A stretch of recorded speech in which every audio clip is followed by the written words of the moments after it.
Bismillahirrahmanirrahim. Assalamualaikum warahmatullahi wabarakatuh. Saudara yang dimuliakan Allah Subhanahu wa taala.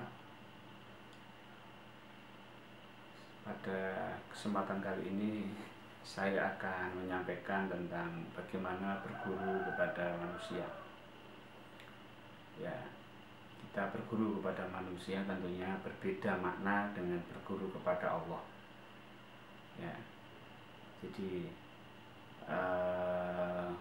makna berguru kepada Allah ini adalah bagaimana kita melihat ilham-ilham Allah yang turun pada diri kita.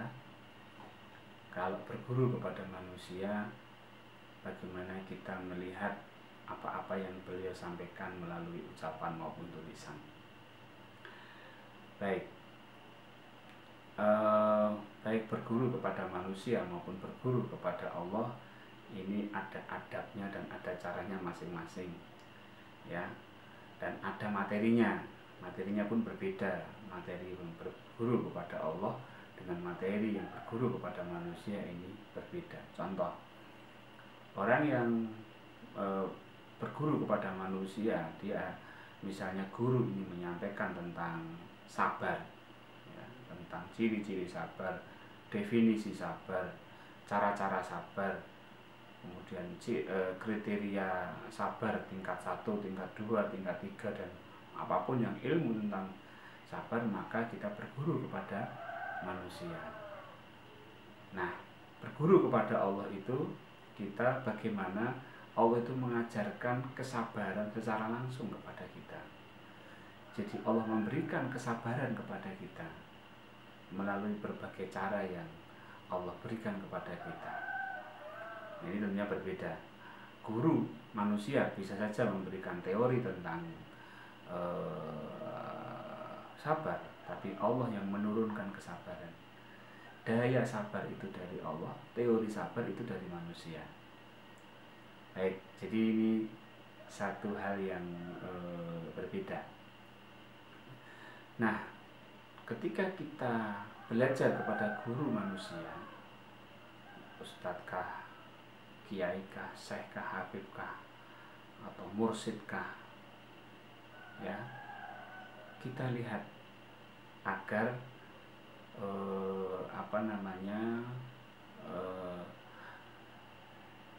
daya dari Allah yang diturunkan kepada guru manusia kita itu, guru kita itu, kita dapatkan juga. Ini juga penting. Baik, nah guru kita itu memberikan pelajaran tentang hal-hal yang berkaitan dengan kebaikan.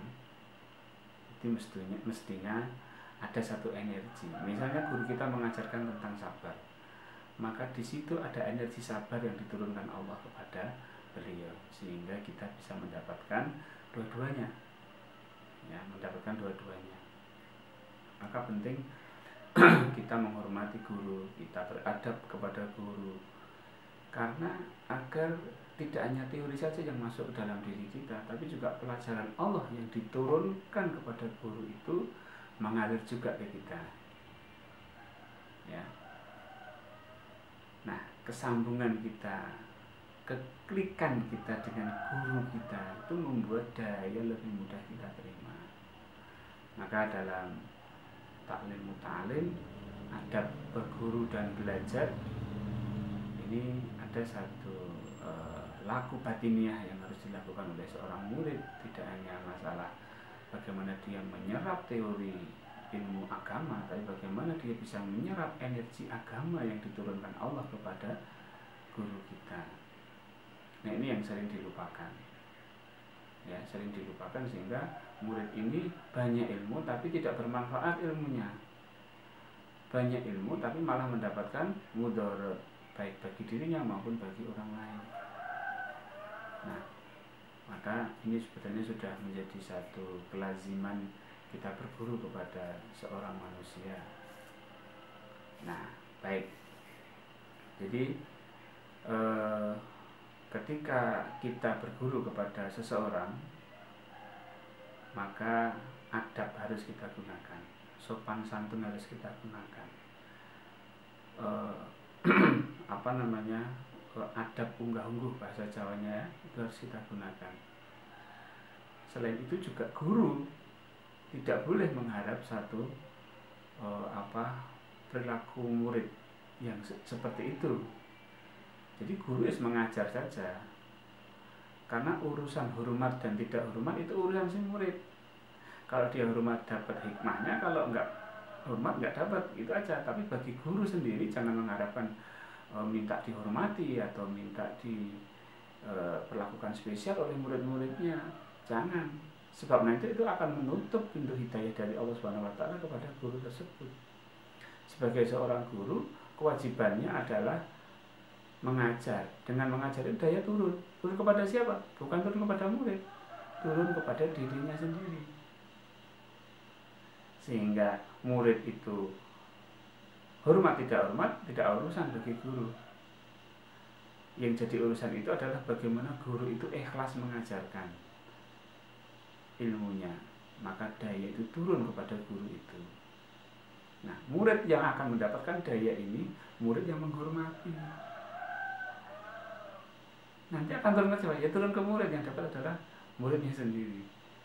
Ya, jadi ini harus kita pahami, sehingga dalam belajar ini tidak hanya teori, tapi ada daya yang turun. Daya ini mahal. Ya, daya ini mahal. Tidak semua guru bisa mendapatkan daya. Daya sedekah ada pada Ustadz Yusuf Mansur. Daya salat khusyuk ada Ustadz Abu Sangkan. Daya ketenangan, kedamaian ada pada Agin, kemudian entertain, kemudian pengetahuan tauhid ada pada